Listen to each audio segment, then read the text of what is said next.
The story begins with a young girl collapses into the verdant grass, her consciousness fading as she reflects on the end of her existence. This moment marks the conclusion of a life defined by struggle, yet it bridges the gap to a second chance. In her memories, she recalls a past plagued by chronic illness, a frailty that dominated her days until she sought recovery in the countryside. There, a farmer introduced her to the resilience of the earth, showing her plants that thrived without pesticides, possessing a strength she deeply envied. The joy she felt when her family smiled while tasting the strawberries she grew for the first time remained her most cherished memory. Despite her weakened state, she poured her ambitions into an essay, dreaming of owning a vast farm where she could share her harvest with loved ones. However, the illness proved insurmountable. Confined to a hospital bed with tubes and monitors as her only company, she spent her final moments comforting her weeping mother, insisting she was happy before the darkness took her. Fate intervenes, weaving her soul into a new tapestry within the Willy kingdom at the Koloff Palace. She is reborn as a healthy noble daughter, her arrival celebrated by parents who immediately plot to utilize her for a political alliance with the Eventus family. Her mother, gazing at the infant, whispers a wish for her daughter to live a long life, fall in love, and one day taste strawberries again. 15 years pass, and Elena Koloff awakens to the full memories of her past life.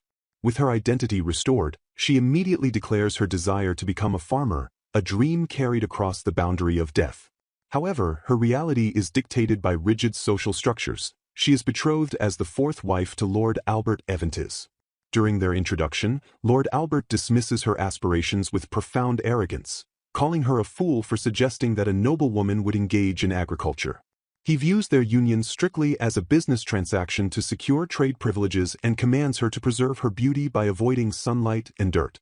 He silences her attempts to speak, asserting that her only value lies in her appearance, which he cruelly notes will fade with time.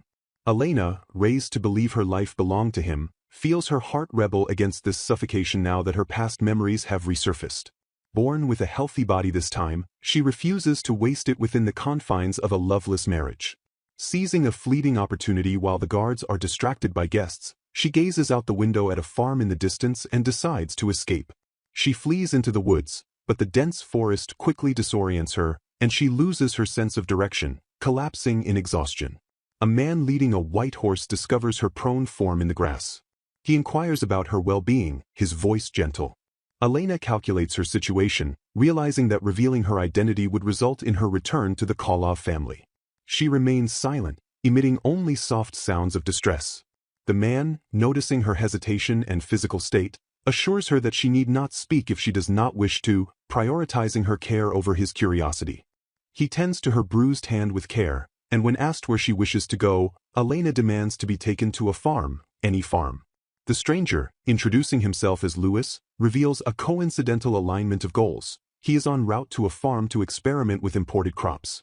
Elena, struck by the warm aura of kindness radiating from him, accepts his offer to assist her. She mounts his horse, and they travel together to the destination. Upon arrival, Elena marvels at the vibrant, fresh crops, her excitement causing her to slip as she dismounts. Louis catches her, his arms securing her safety, and warns her against leaning too far forward. Workers at the farm greet Louis with deference, revealing that the land is reserved for crops intended for the royal family. Elena notices the red dragon emblem, the symbol of the kingdom of Willy, displayed prominently. Louis explains the lore of the world. Dragons once destroyed civilization, forcing humanity to flee until kingdoms were established to appease the beasts. The red dragon resides in Willy, the blue dragon in the kingdom of Zari, and the white dragon in the kingdom of Roth. While Elena hopes the dormant red dragon never wakes, Louis confirms its existence, noting that the kingdom of Zari recently captured the blue dragon. He describes the red dragon as fiercely untamable. Focus shifting back to the earth, Elena spots ruby fruits, identical to the strawberries of her previous life. Louis asks her to help sow seeds, and she expresses astonishment that a noble would engage in manual labor. Louis solemnly states that agriculture keeps the populace from starving, framing it as a vital duty rather than a lowly task. Touched by his perspective, Elena kneels in the soil, the familiar scent bringing her immense joy. Louis observes her happiness with a smile. Louis prepares to plant the ruby fruits directly into the soil, but Elena intervenes with technical knowledge. She explains that the weight of the fruit causes them to touch the ground, making them vulnerable to pests. Drawing from her past life's expertise, she suggests using straw as a ground cover to act as a barrier against insects and mud while retaining soil moisture. Though she momentarily fears she has spoken out of turn, Lewis praises the idea enthusiastically. Encouraged, she suggests companion planting with garlic or onions to further repel insects, a concept Lewis receives with genuine interest. Lewis then reveals a stash of ikiamame grains found in the royal treasure vault, believed to be a staple of ancient civilizations. He plants one, and to their shock, it sprouts instantaneously. They discuss the plant's incredible vitality and ability to grow in poor soil. As they bond over the miracle of growth, Lewis remarks that for him, farming is a duty to increase production, but Elena's passion is palpable. In a moment of excitement over leguminous plants improving soil quality, Elena pricks her finger on a thorn. Lewis tends to her again, questioning where she acquired such extensive farming knowledge. Elena frantically fabricates a lie about reading it in old books to conceal her reincarnation. The atmosphere shifts abruptly as the sky darkens, signaling a sudden change in weather. Lewis insists on escorting her home, and Elena admits she snuck out, realizing she must return to her harsh routine. Lewis asks to see her again, but she confesses the strict surveillance of her family makes it difficult. Despite the looming return to captivity, Elena feels a sense of completion, having achieved her wish to work the soil. Chaos erupts as the legendary red dragon descends from the sky. Panic consumes the area as the dragon unleashes lightning that turns the ground to sand. Lewis steps forward, his authority cutting through the fear, and orders the people to seek shelter in lightning-resistant buildings like the church and noble estates. The crowd recognizes him as Prince Louis, the third son of the king. He commands his subordinates to organize the evacuation while he moves to confront the danger. Elena, amidst the fleeing crowd, spots a young child frozen in the path of the dragon's destruction. Recognizing the child is even younger than she was when she died, she rushes forward to shield him. As the crimson lightning bears down, Prince Louis intervenes, saving them from annihilation. In the aftermath, he holds a trembling Elena, expressing profound relief that she is safe. She listens to the steady rhythm of his heartbeat, finding security in his arms as the dragon departs. The danger passes, but the land is left devastated, transformed into a barren wasteland of sand. Lewis observes the destruction with despair, noting that land scorched by dragon lightning is cursed to never bear life again. However, Elena recalls knowledge from her past world where even deserts could be reclaimed through greening projects. Refusing to accept the death of the land, she speaks up, proposing theories that could restore the soil. Prince Louis, witnessing her determination and unique knowledge, pledges to speak with her family and convince them that her skills are essential. Elena gazes at him, believing that together, they possess the power to alter fate itself. Elena sits across from the young man in a lavish room, fabricating a history to conceal her noble roots and reincarnated soul, claiming she descends from a lineage of traveling merchants.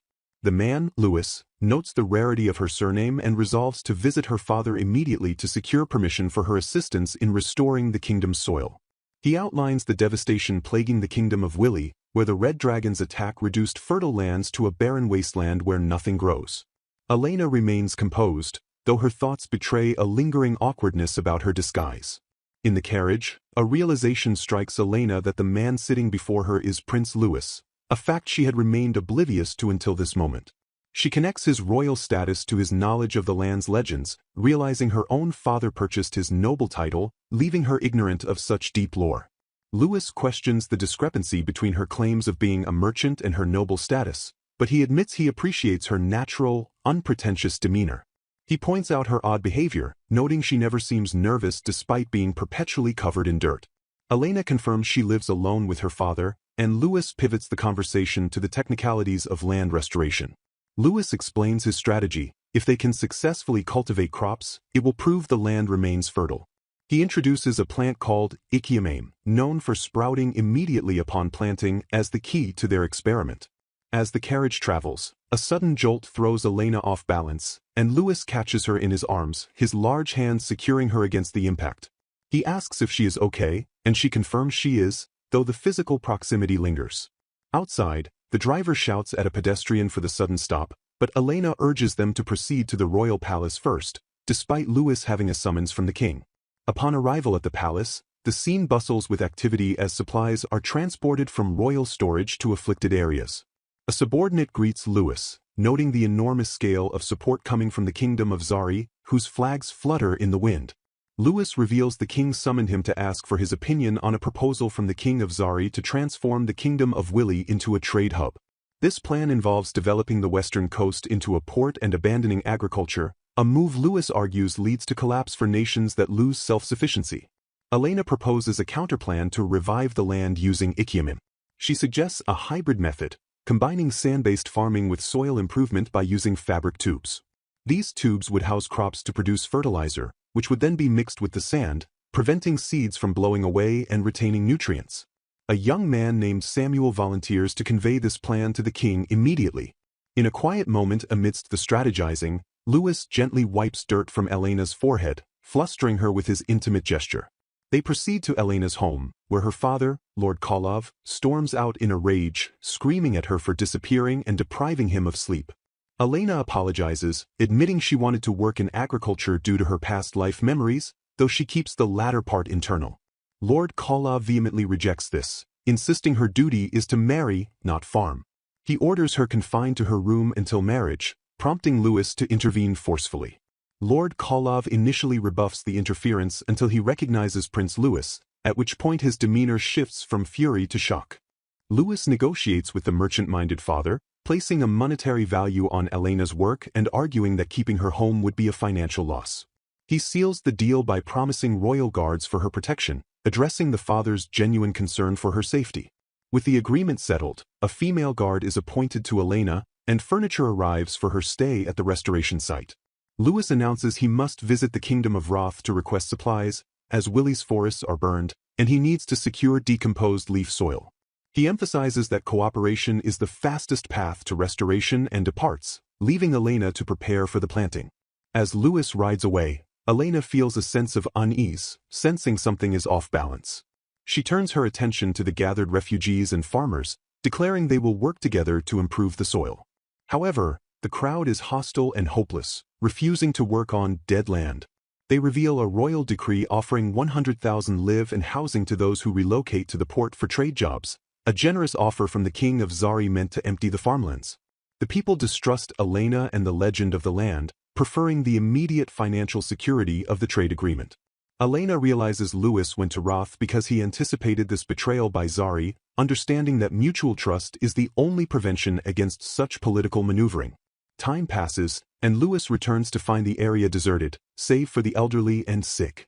Elena presents him with the decomposed leaf soil but laments the lack of farmers to utilize it. Lewis, undeterred, insists they take the soil and continue, refusing to let the nation's fate fall to a wrong choice. Under the night sky, Elena prays desperately over the planted ikiamin, urging it to grow. Lewis joins her, lamenting the lack of time for sufficient experiments but grateful for the trust he earned from her father. Elena blames herself for not convincing the people, but declares she will force the country to trust Lewis through their results. Suddenly, the crop erupts from the earth with violent force, the vines twisting and expanding rapidly. The massive growth spirals out of control, lifting Elena high into the air as Lewis watches in horror. Lewis commands his team to bring axes immediately to cut the rampant vegetation. Once Elena is safe, they marvel at the terrifying size of the beans, which grew solely from nutrients and sunlight. Elena suggests using the inedible parts for fertilizer, ensuring they will never run out of resources. In the aftermath, Lewis kneels before her, calling her the light of his dawn, a sentiment that deeply touches Elena. They decide to keep their success secret for the moment, fearing sabotage from Zari if they reveal their progress too early. They agree to continue restoring the land quietly until it becomes a resource the king cannot ignore. As they brainstorm the next crop to plant using the fabric tube technique, Elena's father crashes into the scene in a panic. He screams for Elena to return home immediately because her fiancé is coming. Lewis turns to Elena, his expression shocked, and asks if she truly has a fiancé, leaving the group in stunned silence. Elena Kolov sits submerged in a steaming bath, her eyes closed as maids vigorously scrub her skin, conducting a deep clean to remove the evidence of her labor. The servants question the dirt lodged beneath her nails, a lingering testament to her time in the soil. Despite being dragged back to the family estate that very morning, Elena's thoughts drift immediately to the farm, her desire to return burning brighter than her obligation to be there.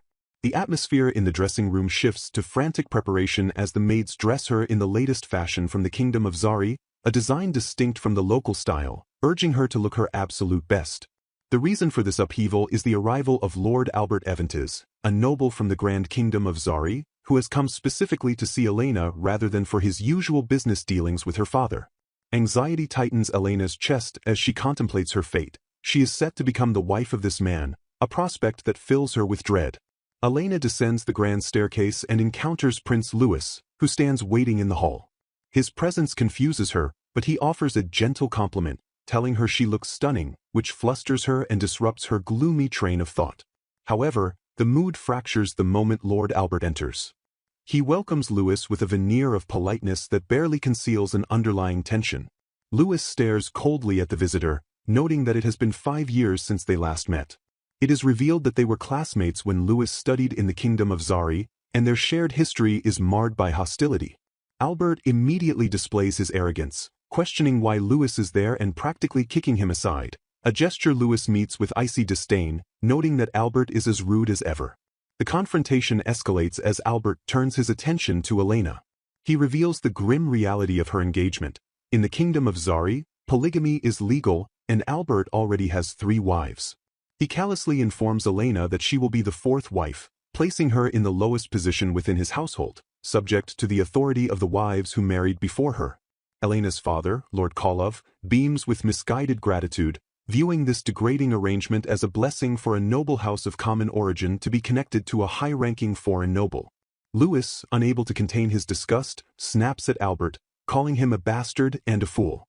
He warns Elena that she is being deceived and urges her to leave him, predicting that the other wives will bully her and that Albert is an awful man. Elena feels a suffocating weight press down on her as the reality of bearing Albert's children and losing her autonomy sinks in. Albert, ignoring the tension, declares that Elena will move in with the Eventis family starting that very day.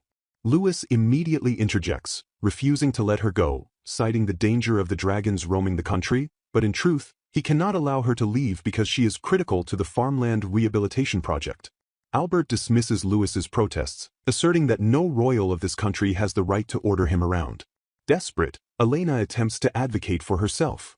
She tells Albert she does not want to go, but he silences her, stating that marriage is a family matter where her feelings are irrelevant. She tries to negotiate, promising to be an obedient wife if he grants her just 1 year of freedom to contribute to the agriculture of her homeland. Albert sneers at her proposal, calling her a fool. He lectures her on the laws of Zari, where a wife exists solely to obey the husband who provides for her. When she persists, Albert strikes her across the face, a sharp slap that echoes through the hall. Chaos erupts. Louis screams Elena's name, his composure shattering. Albert justifies the violence as discipline, claiming it is his right under Zari law to physically correct his wife. Louis, enraged, steps between them, shouting for Albert not to touch her, declaring in a moment of raw emotion, "She's my woman." Regaining his regal bearing, Louis asserts his authority as a Prince of Willy. He orders Elena's belongings to be packed but clarifies that she remains a subject of his kingdom and under his protection. He icily reminds Albert that while on Willy soil, he must abide by their laws, which classify hitting a woman as violence, not discipline. Louis takes Elena aside to a private room, leaving a fuming Albert behind. In the corridor, Louis's aides watch anxiously, knowing that if the engagement is broken by the Kolov side, the social and financial consequences for Elena's father would be catastrophic. They realize that the only way out is to manipulate Albert into canceling the engagement himself. Meanwhile, Albert follows Elena, cornering her again. He dismisses her value, cruelly noting that in Willy, where bloodline purity is sacred, her family has no real standing, and implies Louis secretly looks down on her too. His verbal abuse triggers a traumatic response in Elena. She begins to hyperventilate, the air growing heavy as memories or fears overwhelm her. She collapses, unable to breathe, while Albert looks on with annoyance, comparing her panic attack to battle fatigue and calling her mentally weak. Louis bursts into the room, rushing to Elena's side. He cradles her in his arms, his presence acting as an anchor. He glares at Albert, accusing him of causing this suffering with his cruel words. In Louis's arms, feeling the warmth of his body, Elena's breathing stabilizes. She realizes that as long as Louis says she is okay, she can believe it. Once calm, she finally gathers the courage to voice her true desire. She looks Louis in the eye and confesses that she does not want this marriage, nor does she care about social standing. All she wants is to live and work in the fields.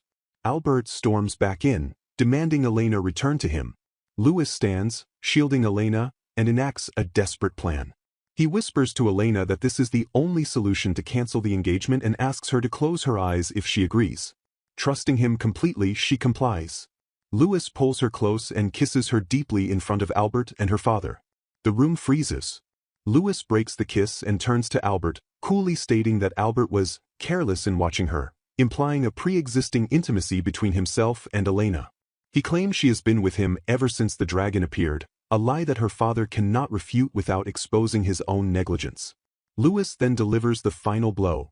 He declares the engagement cancelled and forbids any future dealings between House Eventis and House Koloff. To appease Elena's father, who is horrified by the loss of the business connection, Louis immediately pivots to his role as a royal administrator.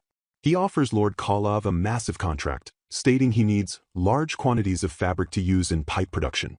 This directly references the fabric tube farming method Elena devised, effectively buying her freedom with the very project she loves. Lord Koloff, seeing the profit, accepts the deal instantly. With the engagement severed and her father pacified by the royal contract, Elena is free. Louis turns to her with a gentle smile and says, "Let's go back to the farm." Tears streaming down her face, Elena looks at the prince who liberated her, vowing in her heart never to waste the freedom he has granted her.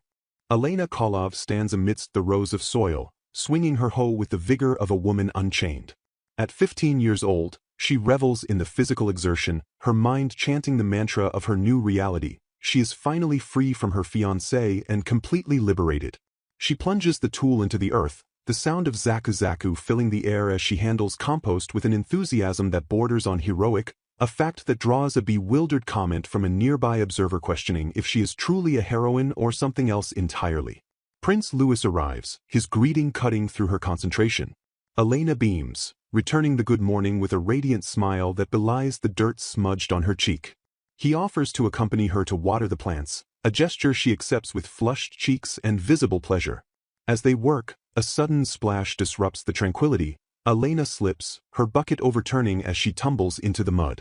Louis instantly extends a hand to steady her.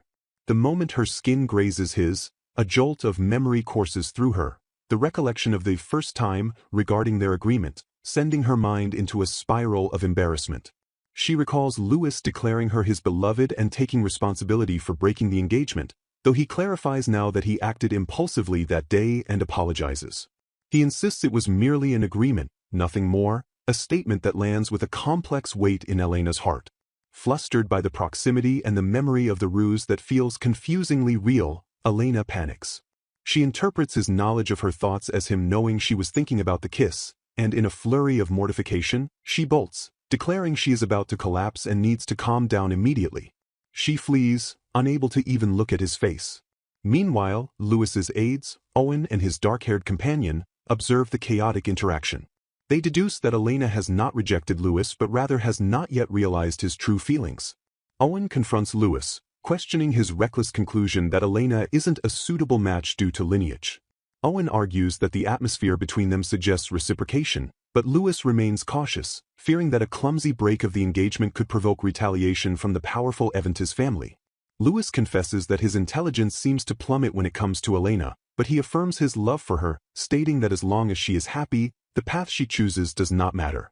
His aides, exasperated but loyal, insist he be more conscious of his royal responsibilities and promise to support him in arranging everything. Time passes, and the results of their labor begin to manifest. The crops in the sand have grown wonderfully, a remarkable achievement that marks a success for their rehabilitation project. Elena walks through the flourishing rows, feeling comfortable again as Louis treats her with his usual kindness. She dreams of the land regaining its fertility and the happiness it will bring, cherishing the quiet moments beside the prince. However, her observation is interrupted by the movement of leaves. She leans in to investigate, only to have a bug fly directly into her eye. Louis rushes to her aid as she recoils in pain. Once the irritation subsides, Elena identifies the cause. Watery mushy bugs, carried by the wind, are attacking the plants. She recalls mentioning earlier that planting repellent plants beside crops can protect them. Louis remembers this detail, impressing Elena. She explains that ecosystems typically maintain a balance, and they might find beneficial insects to counter the pests if they gather plants from a forest to ensure variety and compatibility. Lewis proposes they seek help from a noble in a neighboring country and suggests visiting the forest of the Roth Kingdom. They travel to the Kingdom of Roth, specifically Morris County. Upon arrival, Elena is struck by the prosperity of the first foreign country she has ever visited. Lewis explains that in feudal systems, the wealth of the land depends entirely on its ruler, highlighting the disparity between rich and poor regions. While Lewis goes to buy lunch, Elena wanders the market, captivated by a street performance troupe juggling balls. The sight triggers a bitter memory from that day, when Albert took her out of the palace during a town festival. She realizes now that Albert was merely someone passing through her life, a man who viewed her as a nuisance rather than a partner. In her memory, Albert berates her, calling her a fool and questioning why he has to take her, treating the outing as a burden. This recollection is shattered when she realizes her wallet has been stolen. Before she can react, a hand intercepts the thief. It is Albert. He chastises her for being naive enough not to notice the theft. Elena is stunned to see him. Albert, arrogant as ever, admits he didn't notice her initially and was simply looking for someone to vent his anger on when he caught the thief. Lewis returns, stepping between them and demanding Albert stop talking to her with such disrespect. Albert retreats, citing trade negotiations, but the encounter leaves a heavy atmosphere. Later, while eating bean soup, Lewis's aides discuss the encounter. They speculate that Albert still harbors feelings for Elena, or at least a possessive obsession, noting that he wouldn't have engaged with her if he truly didn't care. They conclude that meeting by chance in a foreign country feels like fate, a thought that bothers the dark-haired aide. However, they agree that the only person who could truly fall for a strange girl like Elena is Lewis. The group proceeds to the forest of Morris County. Elena, overcome with emotion, remarks on how the forest brings back memories of the destroyed Willy Forest. In her excitement, she steps into deep mud and gets stuck. Lewis, rather than helping immediately, asks what she is doing, to which she retorts he should have warned her about the heavy rain affecting the soil. He pulls her out, but the force of the extraction causes her to fall backward into his arms. Held against his chest, Elena feels her heart race violently. She wonders why her pulse won't settle, questioning when she became so affected by his presence. Lewis, misinterpreting her silence, tells her she isn't heavy at all. Elena, overwhelmed by the warmth of his body and his voice, realizes the terrifying truth she has been suppressing: she loves him. However, reality crashes down on her almost instantly. She remembers the strict social hierarchy of the Kingdom of Willy, where bloodline purity is sacred and her family holds no real value compared to royalty. She fears that if Lewis realizes her feelings, he will push her away to marry a suitable noblewoman. To protect herself and him, she decides to hide her feelings completely. Refocusing on their mission, Elena explains the science of companion planting to the group. She details 3 types: symbiotic planting, insect-attracting plants that serve as bait, and shelter plants that provide habitats for beneficial insects. She emphasizes the need to collect a wide variety of plants to create a self-sustaining agricultural system. The group splits up to gather specimens. Elena spots a candidate for a beneficial insect, a creature with a creepy appearance that she has seen before in Willy's orchard. She points it out to Lewis, who recoils in horror. A strange watery mushy bug is being chased by this creepy insect, confirming its predatory nature. Elena insists they must catch it, but she refuses to touch it due to its appearance, forcing a terrified Lewis to do the deed. He manages to catch it in a bag, but the bag tears, sending the insects buzzing near his face. Lewis lets out a rare, uncharacteristic laugh, shocking Elena with his cuteness. They successfully pot the gathered plants and prepare to leave as the wind strengthens and sunset approaches. Lewis urges Elena to stay in the carriage while they load the heavy pots to avoid injury. However, as she waits, she sees a winged insect, likely the beneficial one they lost, flying away. Driven by the guilt that losing it could mean the failure of the farm, she chases after it. The others finish loading and realize Elena is missing. They shout her name into the strong wind, but there is no answer. Lewis organizes a search party, his face pale with worry. He finds her lying in the grass at the bottom of a slope, having fallen while chasing the insect. Lewis rushes to her side, his usual composure shattered. He demands to know if she is in pain, his voice thick with panic. Elena, clutching her swollen ankle, apologizes for worrying him, admitting she feels guilty for letting the insect escape. Lewis cuts her off, staring at her with an intensity that tightens her chest. He tells her firmly that the farm and the insects are not more important than she is. He stabilizes her ankle with a stick and, seeing she cannot walk, offers his back to carry her. Elena hesitates, embarrassed, but climbs onto his broad back. As he carries her toward the carriage, she feels the rhythm of his breathing and the warmth radiating from him.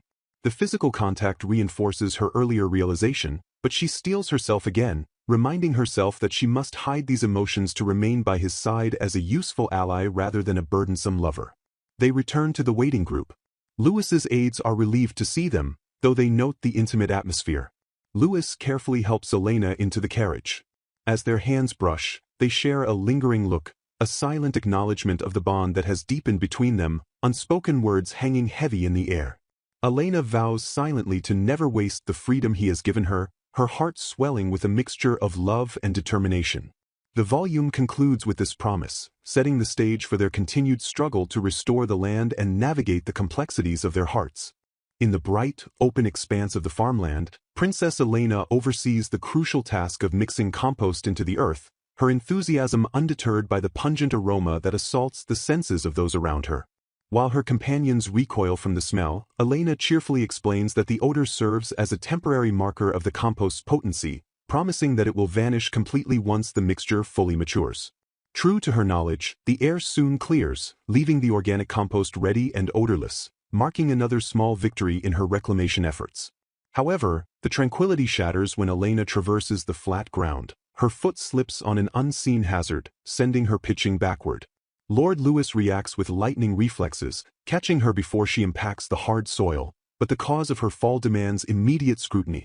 A viscous, black substance stains the earth, sticky and ominous. Lewis crouches to investigate, his fingers brushing against a solid object submerged within the sludge. He extracts a large, jagged shard, identifying it with grim finality as a red dragon scale, likely shed during an aerial attack. The discovery acts as a catalyst for fear, the physical proof of the dragon's proximity rendering the situation instantly perilous. Lewis immediately shifts into a command role, deciding that the scale must be taken to the royal palace to alert the authorities. He instructs Elena to remain behind under the protection of Samuel, effectively sidelining her from the developing crisis. Elena feels the emotional distance widen as he issues these orders, sensing that he gently pushes her away to shield her from the harsh reality of their circumstances. Samuel attempts to argue for immediate action, protesting that they cannot sit idly by while the kingdom faces potential destruction, but Lewis overrides him, insisting the decision belongs to the palace. Later, Lewis returns with a royal mandate that confirms Elena's worst fears. He must travel to the Red Dragon Mountain. He withholds the specific details of the mission to protect her peace of mind but informs her that his absence will span an entire month. He formally assigns Samuel to act as her assistant and personal guard, instructing Elena to continue her vital work on the farmland reclamation in the interim. When Lewis claims he will retreat immediately if he senses danger, Elena recognizes the lie instantly. She knows his nature is to stand and fight, not to flee.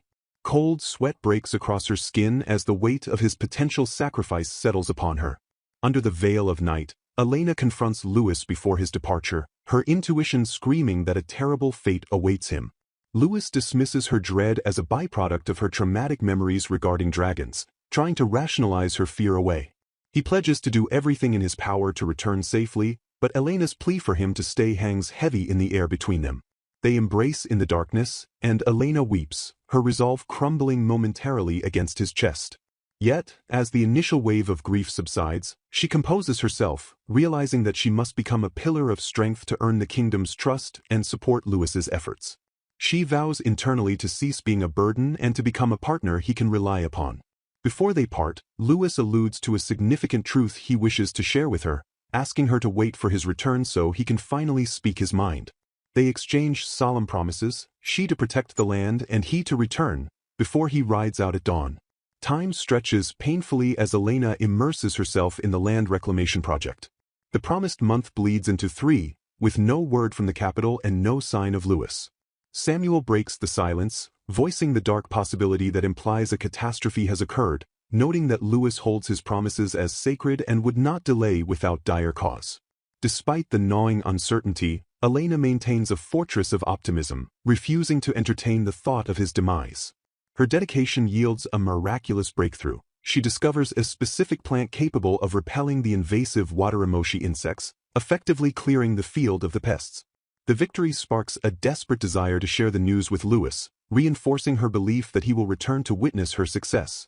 The moment of triumph is interrupted by the arrival of Lord Albert, accompanied by an imposing elderly man.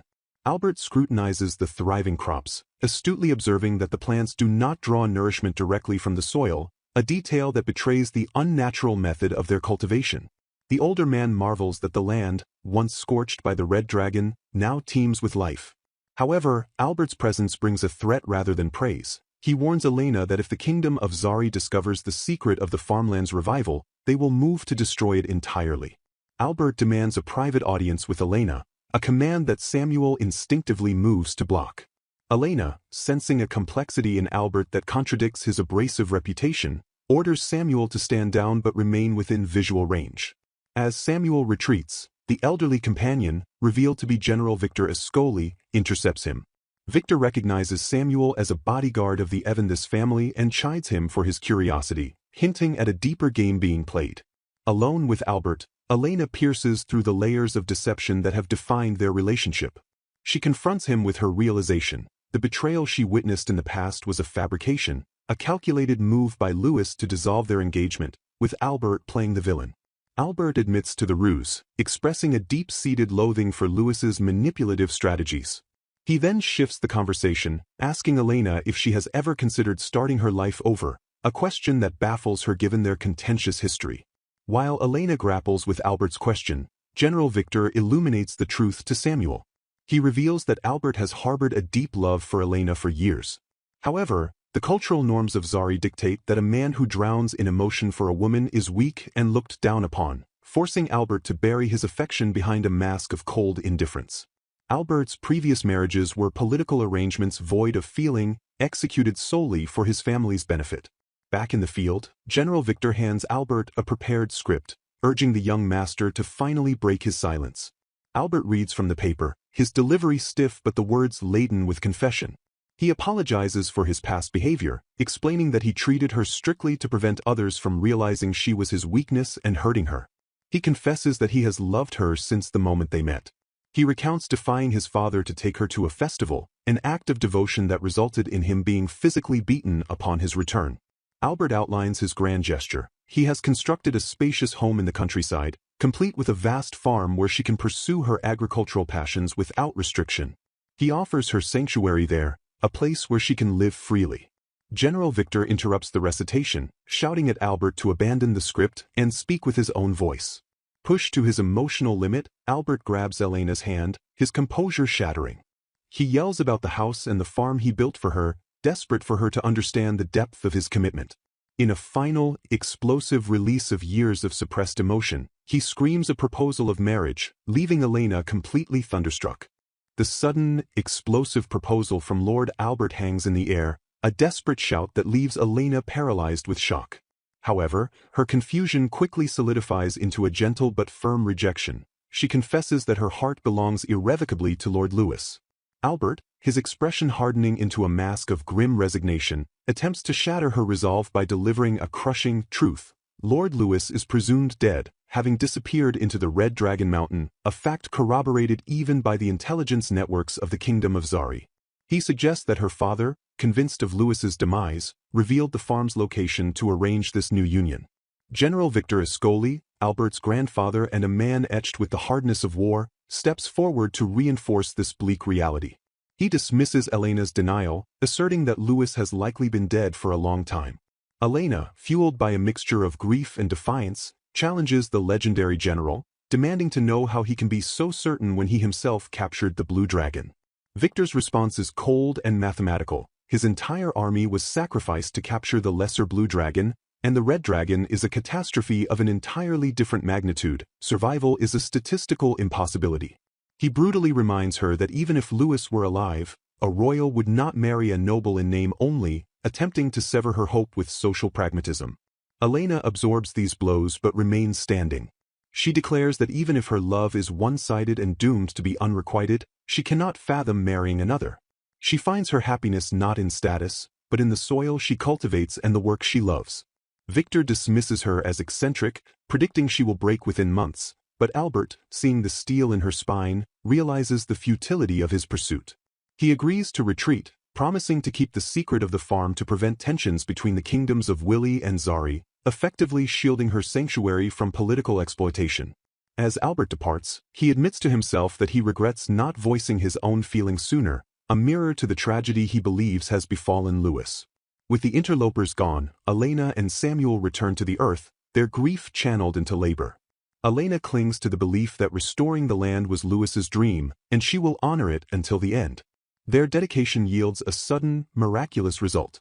The sprouts of the Ikiamame break through the surface, signaling that the soil has been successfully improved and the land has returned to life. Yet, as they celebrate, a shadow of doubt crosses Elena's mind. She wonders if simple fertilizer should have been enough to break the curse of the land, or if the legend of its barrenness was misunderstood. The sky abruptly darkens, interrupting her epiphany. Samuel screams for everyone to take cover in the chapel as a red dragon descends from the heavens. The panic is absolute as the beast looms over their hard-won harvest, but the chaos compounds when a second, significantly larger red dragon appears in the sky.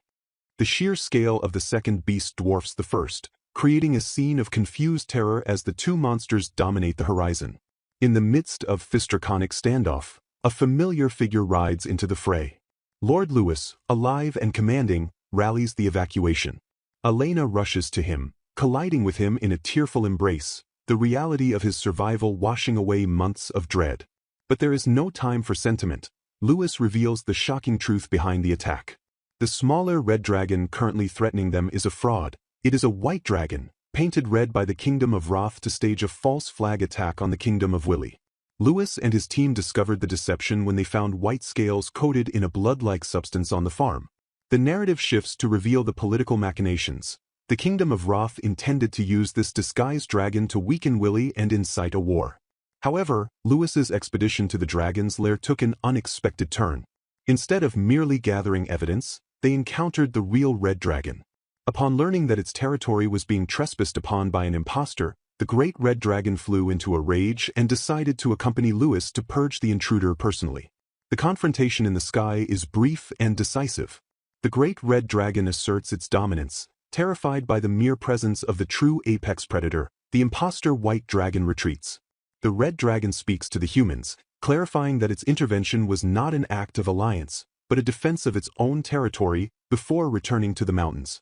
The immediate threat neutralizes, and the political fallout begins. Mediation by the Kingdom of Zari forces a meeting between Willy and Roth, exposing Roth's use of dragons as living weapons. As peace settles over the region, the focus returns to the reclaimed land. The villagers are permitted to return, and the farm buzzes with renewed life. Elena and Louis share a quiet moment amidst the crops. Louis credits Elena for the restoration, while she insists it was his vision that made it possible. Their conversation is interrupted by a glowing discovery in the field. The first ruby fruit has sprouted, a symbol of the land's full fertility and their shared success. Kneeling beside the fruit, the weight of their near-tragic separation presses on them. Elena, no longer willing to hide her heart, confesses her love to Louis, regretting she hadn't said it sooner. Louis, his usual composure softening into genuine warmth, reciprocates immediately. He reminds her that he had something important to tell her upon his return, and he fulfills that promise now. He loves her not out of admiration or respect, but truly and deeply. Under the open sky, holding the fruit of their labor, Louis asks Elena to marry him.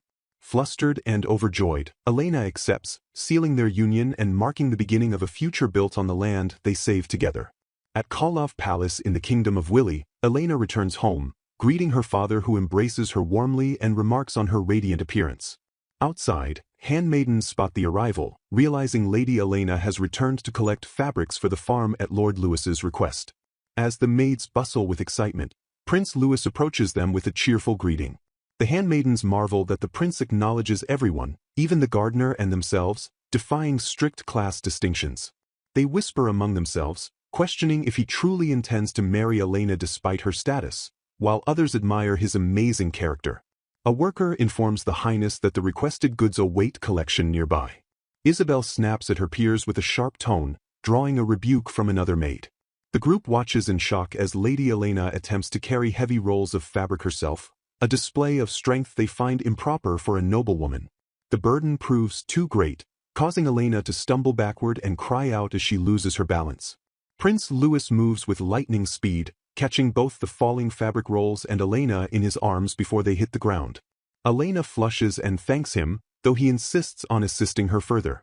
Watching from the sidelines, Isabel frowns, internally insisting Elena would look better with Lord Albert, while her companions gush over how wonderful the couple looks together, reassuring her that Elena is safe with Prince Louis.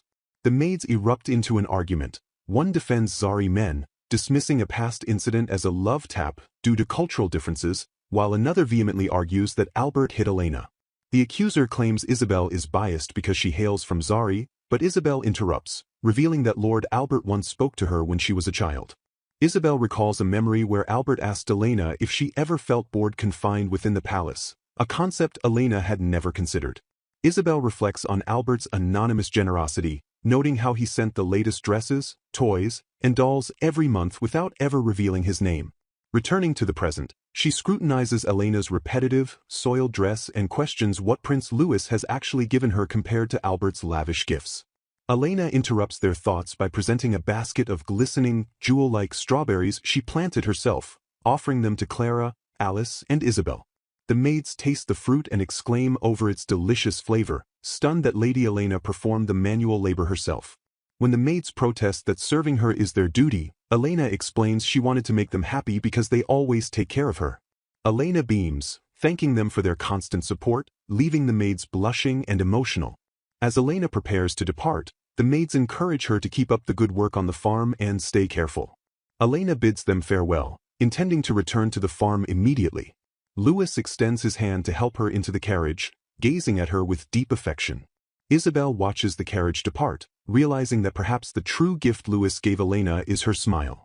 She concedes that Elena looks genuinely happy beside the prince, even while acknowledging that Lord Albert did care for her in his own way. Ultimately, she admits to loving the person Elena is now. Holding up the glistening strawberry, Isabel whispers, "Me too," confirming her affection as the carriage disappears. Elena Kolov stands amidst the lush greenery of the fields, her expression radiating pure joy as she declares her overwhelming happiness at being able to work in the agricultural world she so deeply loves. Nearby, a young farmhand calls out with excitement to Lord Louis, drawing his attention to the fact that the fukuri fruit has finally bloomed, a significant milestone for their crops. Louis, dressed in his noble attire yet perfectly at ease in the dirt, confirms the bloom with a satisfied smile. Elena, crouching low near the vegetation, points out that introducing fertilizer at this specific juncture will ensure the plants grow even better. She elaborates on her farming philosophy with passionate intensity, explaining to Louis that the soil is the absolute key to agriculture. If the soil quality is high, the crops will inevitably grow healthily because their environment has become suitable for them. Louis listens intently, kneeling beside her, and draws a philosophical parallel between her plants and humanity. He suggests that humans are somewhat similar, as the way they grow and develop depends entirely on the environment they inhabit. Elena looks at him with wide, curious eyes as he continues his thought, noting that conversely, if the soil is poor, even the highest quality seeds will fail to grow as they should, with the sole exception of specific crops designed to adapt to barren lands. Elena beams at him, confessing that simply having a conversation with Lord Louis brings her happiness, and Louis admits he was thinking the exact same thing at that moment. They share a look of mutual understanding, realizing how well their minds align. For Elena, just remaining by his side is sufficient for her contentment. However, Louis shifts the tone from casual intimacy to serious commitment by revealing he has already obtained her father's permission for them to marry. Elena recoils in shock, her eyes widening as Louis explains that in this country, parental approval is a mandatory requirement for marriage. He informs her that they must travel to the royal palace soon. Elena flusters, admitting she thought his proposal was merely an expression of romantic love and it had never crossed her mind that he truly intended to marry her immediately. Louis reassures her that she need not worry about the logistics, as others will handle the wedding arrangements, leaving her free to continue working in the fields she loves so much. Elena remains hesitant, conscious of the vast social gap between them, noting she is a noble in name only while marriage to the royal family is typically restricted to nobles of the count rank and above. Louis counters her apprehension by recounting their past mission to the Red Dragon Mountain, He explains that the king promised him a reward if they succeeded, the right to marry whomever he chose, regardless of status. Lewis emphasizes that this is a special exception and that the king promised not to discriminate based on social class. Elena is visibly moved, realizing he did all of this just for her. In a separate scene, likely a flashback or a cutaway to his peers, Lewis's friend Owen expresses skepticism, asking if this is really acceptable. Lewis affirms his seriousness, but Owen presses him, asking if he might regret the relationship later or if his feelings might change over time, reminding Lewis that it is natural to hesitate. Elena's internal monologue shifts to a darker contemplation as she recalls the fear she felt when Lord Lewis was gone for a long time. The separation made her realize the fragility of life and that one never knows when death might strike. This epiphany solidifies her resolve. She decides to accept the marriage because, as long as she is alive, her only desire is to remain by Lord Lewis's side. The moment turns tender as they gaze into each other's eyes, faces inches apart, only to be interrupted by the boisterous cheers of their entourage. Friends comment that the two really suit each other but teasingly admonish them to save the rest of the conversation for when they are alone. Later, in a relaxed bedroom setting, Lewis sits shirtless with his male companions, who are dissatisfied with his vague explanations of love. They demand he say something more specific than everything when asked what makes Elena so special to him.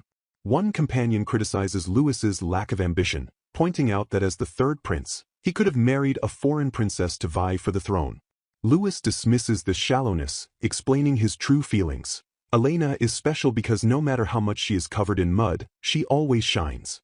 He reveals that seeing her happy face makes him feel happy, and he realized she is someone who truly values life at its core. He describes watching her care for the soil, plants, and even small children, which made him feel something different than he had ever felt with any other woman. One of the friends, listening to this impassioned speech, notes that Lewis shares that same quality, suggesting they are meant for each other. The friend philosophizes that when souls are similar, they remain deeply connected regardless of what happens. The conversation takes a lighter turn as they tease Lewis about his past reputation, calling him the love expert of the West, a title Lewis begs them not to mention as it embarrasses him. He tries to finalize his argument by adding that her hair is soft and her courage lifts his spirits when he is down, eventually shouting, "Enough!" to stop their teasing. Meanwhile, Elena lies in her bed, wide awake and blushing, feeling that marrying Lord Lewis is like a dream. However, anxiety creeps in as she wonders if she will be able to get along with his family.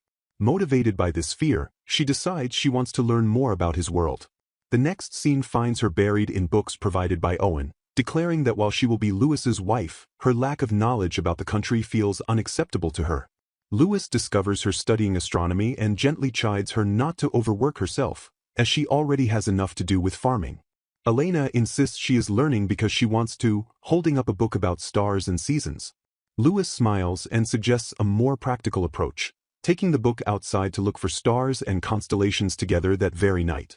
Before their date, Lewis informs Elena that he has been asked to submit a detailed report about her and that they have received instructions from the royal palace requesting her presence the next day for a formal greeting.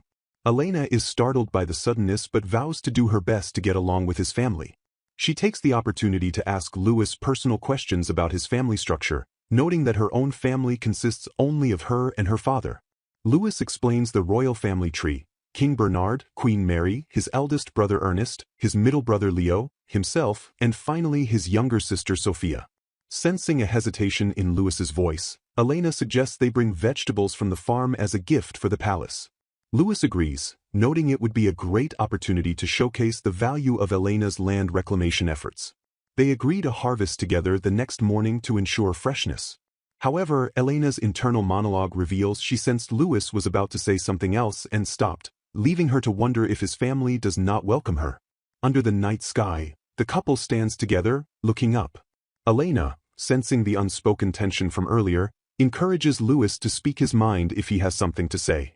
Lewis hesitates but then points toward the heavens, identifying the Chimera constellation and the fixed star, which always points north. He explains the mythology, stating that the four prominent stars represent the belt of the legendary hero Chimera.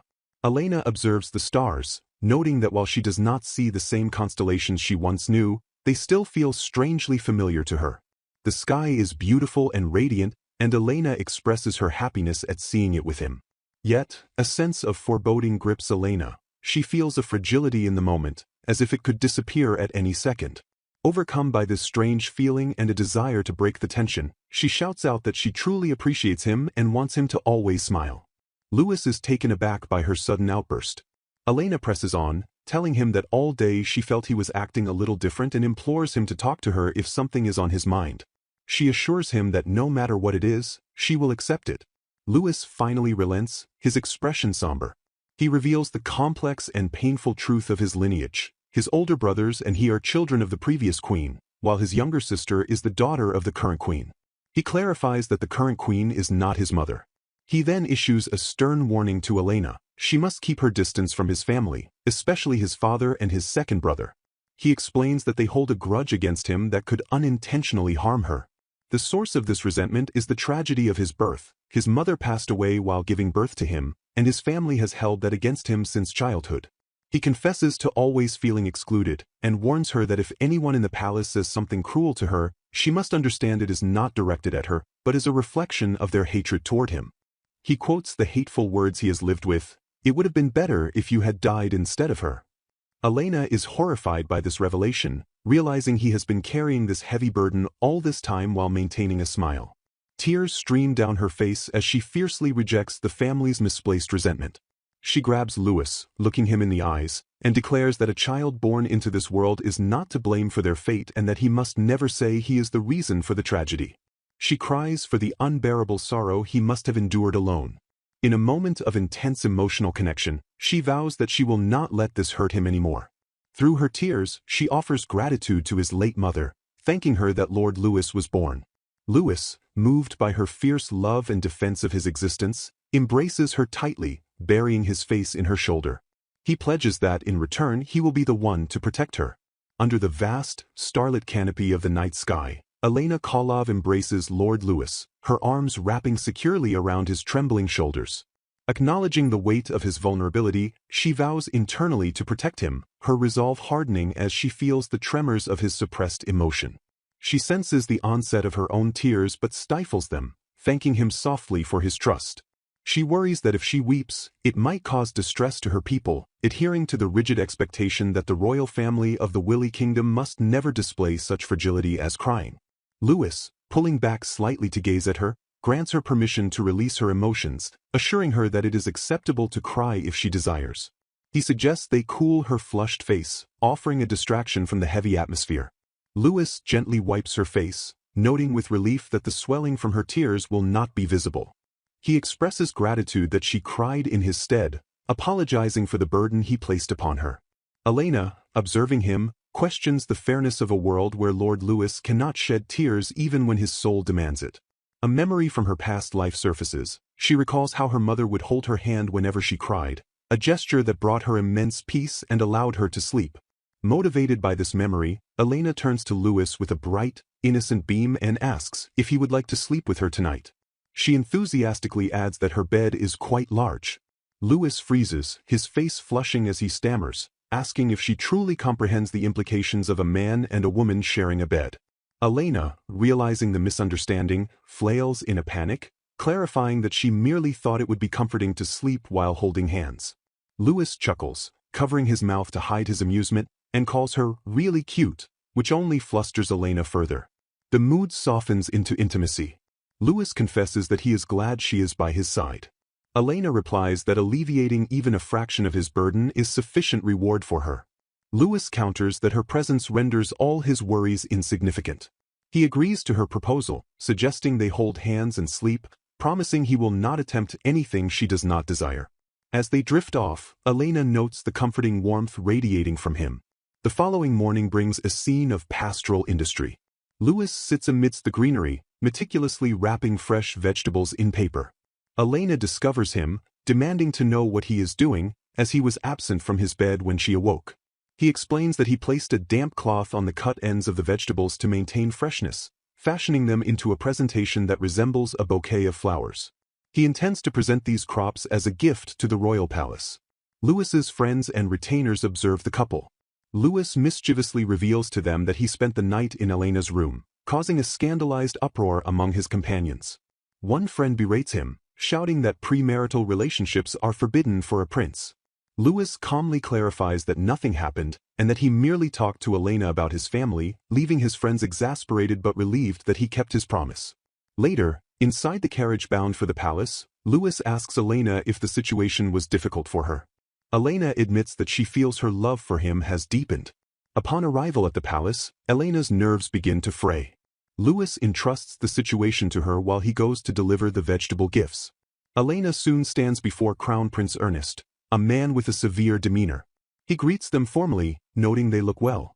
Louis introduces Elena, and she breathes a sigh of relief, realizing she does not have to immediately face the brother who holds a grudge against Louis. Ernest informs Louis that Prince Leo is guarding the borders, but the rest of the family remains at the palace. However, the atmosphere shifts when Ernest declares that His Majesty wishes to see Louis alone. Louis protests, arguing that only his attendant is allowed to accompany him. Ernest insists, stating that until Louis returns, he will stay with Elena. Louis reluctantly agrees, assuring Elena that Ernest is a good person despite his appearance. Elena and Ernest sit for tea in a garden setting. Ernest immediately launches an interrogation, confirming she is the daughter of a merchant. He bluntly states that even if she marries Louis, she will receive no royal privileges and her children will have no claim to the throne.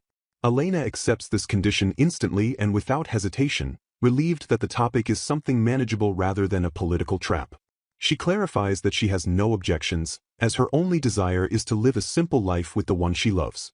Ernest is taken aback by her complete disregard for status. He probes further, asking if Louis ever expressed a desire to be king. Elena denies this, affirming Louis is simply a kind person.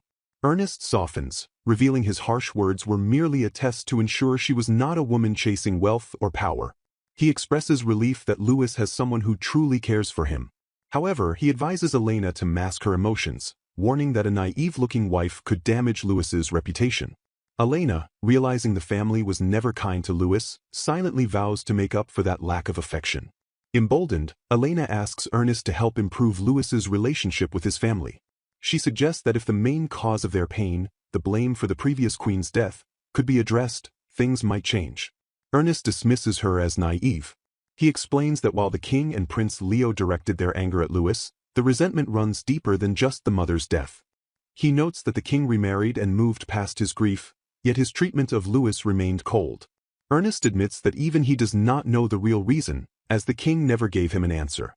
He warns Elena not to place hope in him, as he is the rightful heir and will always stand by his father over Louis. The scene shifts to the throne room. Louis stands before King Bernard and Prince Leo.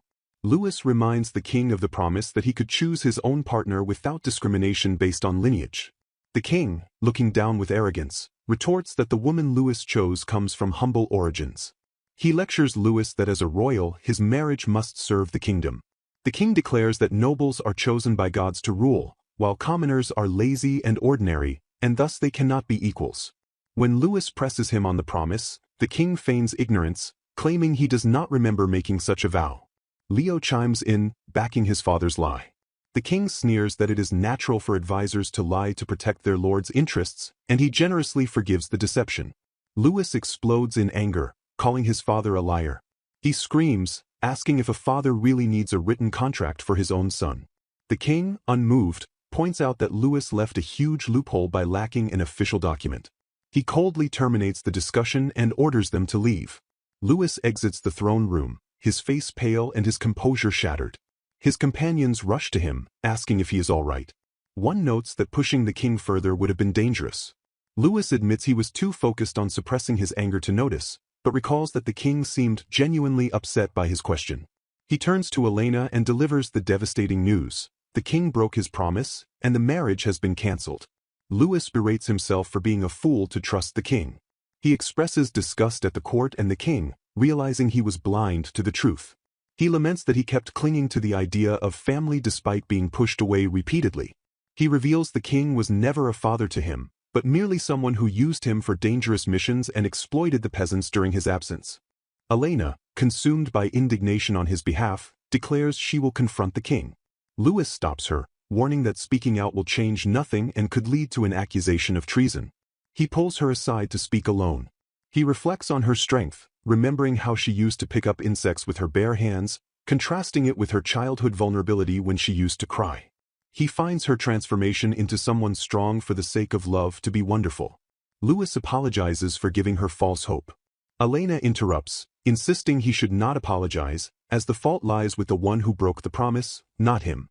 She affirms that she was happy simply because he kept his promise to her. Louis, moved by her unwavering support, proposes a new path. He suggests they build a home together filled with trust and happiness, disregarding the official sanction of the crown. He declares that marriage is just a system. He assures her that even if they cannot marry, nothing between them will change. He vows to love her for the rest of his life and urges her not to feel pain over the cancelled nuptials. They embrace tightly in the open field, reaffirming their commitment to one another. On the carriage ride back, Elena falls asleep, exhausted from the emotional turmoil. Louis watches her slumber. His friend Owen remarks cynically that she is just a convenient woman to him, suggesting the lack of marriage changes nothing for Louis's benefit. Louis sharply rebukes Owen, telling him to watch his words. He asserts that he does not want to be a man who takes advantage of Elena's feelings. Owen asks if Louis is giving up. Louis replies with a steely, "Of course not." He explains that even if marriage is just a system, it provides rights and security that cannot be obtained otherwise. With a determined gaze, Louis declares his ultimate goal: he intends to live with Elena properly, no matter what it takes. The narrative opens on a scene of agricultural triumph, where a newly constructed water reservoir releases a torrent of water, signaling a major victory for the farm. The farmhands and staff praise Elena, crediting the wise decision to build the reservoir entirely to her idea. They acknowledge that such success would have been impossible without the cooperation of everyone involved. With this crucial infrastructure in place, the farm is declared safe, and the focus immediately shifts to the necessity of increasing production as much as possible. Amidst the celebration, a practical concern arises regarding the wet conditions, though one worker notes the nice weather will dry everything quickly. Lord Louis, standing intimately close to Elena, notices her disheveled state and remarks that one handkerchief might not be enough to clean her. He tenderly wipes her face, asking if she also needs to wipe her hands. Elena, gazing up at him with unadulterated affection, thanks him and confesses her love for him. Louis replies that her love makes him happy. In this quiet moment, Elena affirms that simply remaining together is enough for her. She resolves that the time they spend together has not changed, even if the laws of the land forbid them from marrying. Suddenly, a gust of wind tears the handkerchief from their grasp. Elena watches it fly away, noting that they seem short on clothespins, but quickly realizes the drifting cloth belongs to Lord Louis. Determined not to lose his property, she chases after it, chiding herself for losing it in the first place. As she runs, she worries about straying too far from the farm, fearing that others might worry about her, and resolves to find it quickly and return. During her search, Elena encounters a carriage and a strikingly beautiful woman standing beside it. The woman, noticing Elena's distress, asks if she is having trouble. Elena explains she is looking for a lost handkerchief. Abby, Elena's skilled guardian with sharp eyesight, intervenes, spotting the item in the distance. The woman watches the interaction, observing the rarity of a carriage passing through such a remote area. The woman is revealed to be Lady Floribart, a member of one of the kingdom's most prestigious noble families. Internally, Flora calculates her next move, believing that when someone is watching, it is an opportunity not to be missed. She reasons that performing good deeds will enhance her reputation and ultimately benefit her. However, beneath her polished exterior, she harbors a disdain for hard labor, admitting to herself that she cannot tolerate such work. Her true objective is political. She asks Elena if she enjoys learning about farming, probing for information because she knows His Highness Louis is drawn to women with such interests. Flora privately resolves to feign a love for farming starting that very day. Flora's internal monologue reveals a strategic ambition. She never knew what kind of women Prince Louis preferred and previously could not get close to him, but now she sees a chance. She assumes that since their marriage was not allowed, Elena and Louis must have separated. Recalling her surprise at the palace when Louis expressed a desire to marry a commoner, she sets a goal to receive a marriage proposal from him before the end of the year. She plans to use this visit to get close to Elena and discover the secret to winning Louis's heart. Flora dismisses the other princes. Ernest is arrogant and annoying, and Leo's appearance does not appeal to her. She targets Louis specifically because he is handsome and noble, declaring internally that she will remove his brothers from her path and make him king. As Flora approaches the main group, Louis's companions are struck by her beauty, noting that her title, Jewel of High Society, was not given for nothing. They whisper that her aura feels like it belongs to an entirely different world and that the farm does not suit her at all. Flora, maintaining her facade, praises Lewis, remarking that thanks to everyone's efforts, the farm looks as if it were never touched by the dragon's fire. Flora turns her attention to Elena, noting that Elena has become a part of the farm rather than just a visitor. Elena, appearing suddenly from a shortcut, surprises Flora. Elena introduces herself as Elena Kolov and thanks Flora for her earlier help. Flora introduces herself formally, and bystanders admire her elegant aura, confirming her status as a true noble lady. Flora points out the dirty handkerchief, and when Lewis attempts to take it back to wash it himself, Flora insists she cannot leave it in such a state. Flora pivots the conversation, declaring she wants to learn everything about farming from Elena. Internally, Flora calculates that this contradiction, a noble woman interested in agriculture, makes her even more interesting. Elena, completely missing the deception, is overjoyed, exclaiming that she loves farming too. She enthusiastically asks to be friends. Flora is internally repulsed, thinking it entirely inappropriate for servants to be friends with masters. However, outwardly she plays the role of a lonely noble, claiming she has never had friends before and that this means a lot to her. Elena, touched by this confession, shouts her love for Flora. Lewis observes Elena's happiness, noting she looks even more radiant than usual. Elena takes Flora on a tour, showing her the leafy vegetable field. She affectionately refers to the vegetables as children, which Flora questions. Elena explains that caring for them daily makes them feel like living beings.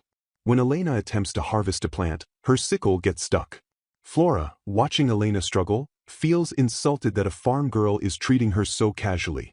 She warns Elena not to pull too hard as it is dangerous, but privately reasserts her superiority, thinking Elena is just a farmer while she is noble in every sense. Flora observes the harvest in silence, appearing lost in thought. Elena wonders what makes Flora worthy of this life and speculates if Flora loves farming but has only ever watched. Elena invites Flora to harvest with them. Flora, caught off guard, realizes she wasn't paying attention and quickly excuses herself, claiming she fears her dress will get dirty. Elena eagerly offers to lend her a suitable dress so she can participate. Flora internally panics, wondering if she should invite Elena to make organic fertilizer instead to distract her. Flora changes tactics, asking Elena directly what efforts she makes to make men fall in love with her. Elena is confused by the question. Flora then lists an exhaustive, overwhelming regimen of beauty and social standards, including skincare, diet, fashion, etiquette, posture, and mastering the art of charm. Elena stares in shock, asking if this is some kind of magic spell. Flora asserts that if she listed everything, the day would end before she finished. Elena is impressed, attributing Flora's confident and noble presence to these strict standards. Flora continues her lecture, stating that if the crown prince falls in love, the woman will become the center of attention and must be extraordinary.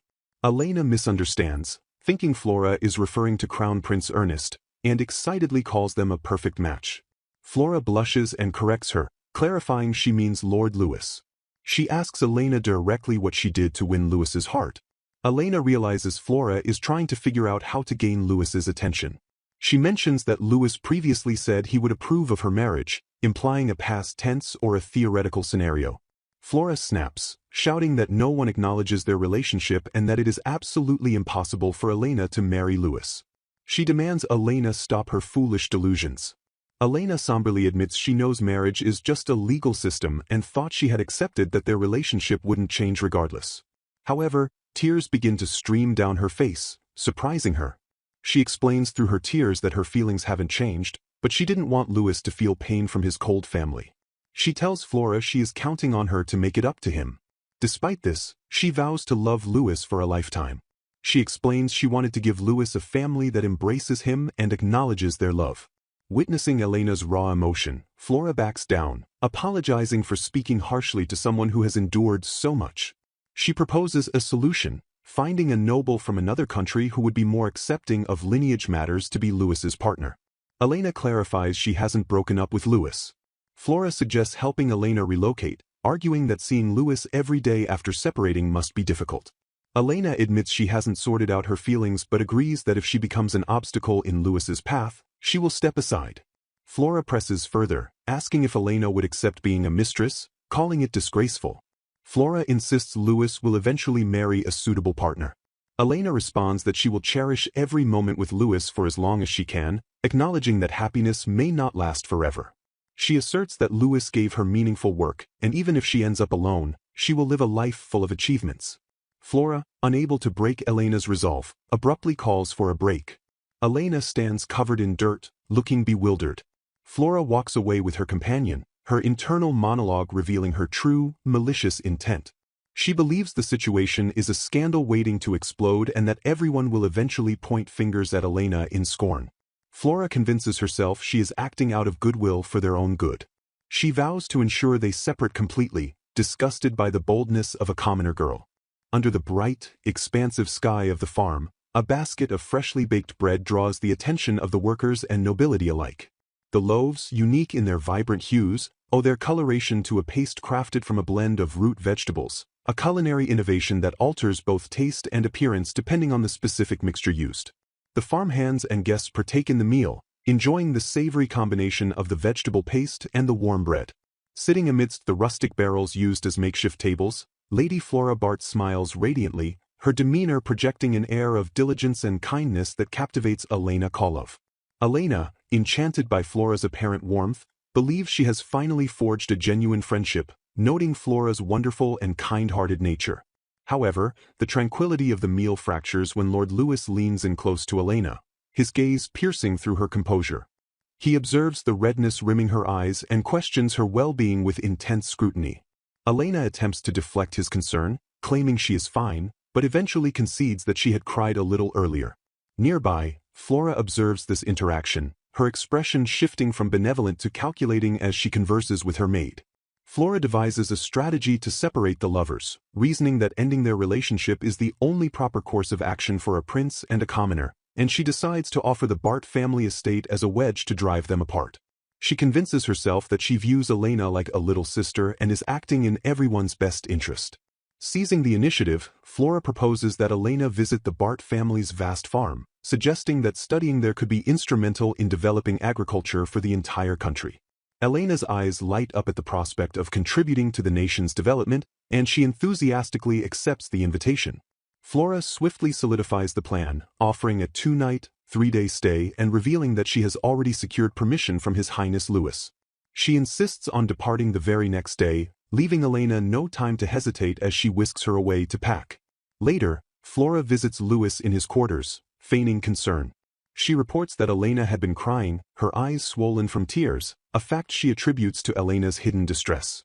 Louis thanks Flora for her care, but Flora drives the knife deeper, fabricating a confession she claims Elena made. She tells Louis that Elena believes tying herself to a man she cannot marry is a great loss in her life. Louis, stricken, admits he suspected as much, reasoning that women often conceal their true feelings to please the men they love. Flora presses her advantage, lying that she intends to introduce Elena to a foreign nobleman who disregards lineage, allowing Elena to marry freely. She claims Elena is currently packing with excitement at this prospect. Flora warns Louis that Elena might leave abruptly or even angrily, putting her in a difficult position, but Louis, desperate for the truth, declares he cannot accept this without hearing it from Elena directly. He attempts to storm into Elena's room, but Flora's maid intercepts him, blocking the door with the excuse that Elena might be changing clothes. Through the partially open door, Louis glimpses Elena smiling brightly at the maid, seemingly happy. Flora whispers in his ear, confirming Elena's apparent joy, and Louis, witnessing this tableau, feels his resolve crumble. The next morning, Louis confronts Elena, his expression guarded. He confirms she is leaving with Lady Flora and asks if she is going for the 3-day trip. Elena explains that the farm has become stable enough to leave in the hands of the farmers. When she asks if Louis will accompany them, he declines, his face masking his internal turmoil. He forces a smile, telling her that if she encounters any problems, she should contact Flora, who will relay the matter to him. Elena senses a strange distance in his behavior, wondering if it is her imagination, but Flora interrupts, urging Elena to finish packing lest they be late. Outside, Flora discusses the situation with Louis, who claims he is fine. He fabricates a lie about going hunting to explain his absence, a euphemism understood by the men to mean he needs solitude to grieve or relieve stress. Meanwhile, Elena's friends discuss her sudden departure.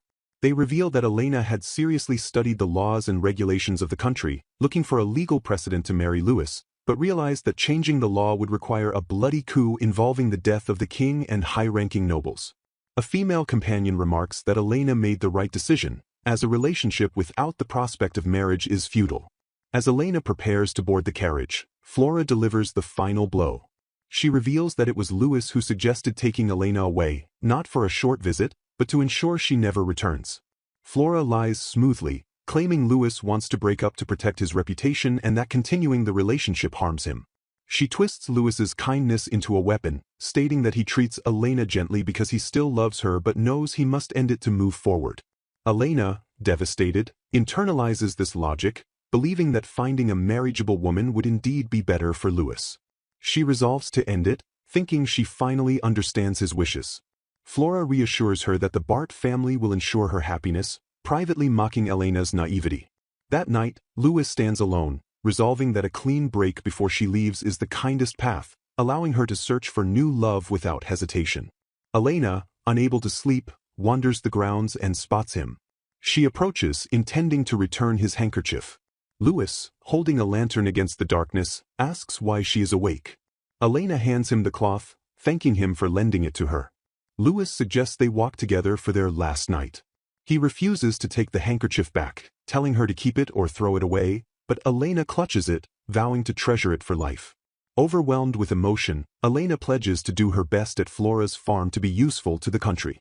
Louis praises her, noting that her sand farming techniques have already become the cornerstone of the kingdom's reconstruction. Elena thanks him for changing her fate and giving her work. As she speaks, the wind snatches the handkerchief from her grip, blowing it into the nearby water reservoir. Panic seizes Elena. She screams that she cannot lose it, as it is the only thing she has left of him. Ignoring Louis's warning about the danger, she plunges into the water. Louis dives in after her, catching her in the water. He demands to know why she is crying. Elena, sobbing, apologizes for being a burden and asks if he wants to break up with her to marry another woman. Louis denies this vehemently. He shouts that he doesn't care about reputation and is actively looking for a way to marry her. He admonishes her for letting others' words sway her and pulling away from him. Embracing her in the water, he admits he cannot promise marriage yet, but he cannot bear to lose her or see her with another man. He asks her to let him change her fate, even if it costs her a conventional happiness. He asks for her full consent to walk this difficult path together. Under the bright moonlight reflecting on the water's surface, they kiss, sealing their resolve. The following morning, Flora confronts the couple, expecting a separation. Instead, she finds them united. Louis declares that they have chosen their path together and will not part ways. Flora, shocked, questions the foundation of their justice and warns of public criticism. Louis counters that he acts for the sake of both of them. Defeated for the moment, Flora retreats, masking her fury. As she leaves in her carriage, her internal monologue reveals her malicious intent. She realizes she cannot act recklessly, but she plans to change her strategy. She decides to write a letter to the Lord of the Emo region and wait for the relationship to collapse on its own, vowing that Prince Louis will eventually be hers alone. The story closes with Flora plotting in the shadows while Louis and Elena embrace, their bonds stronger than ever.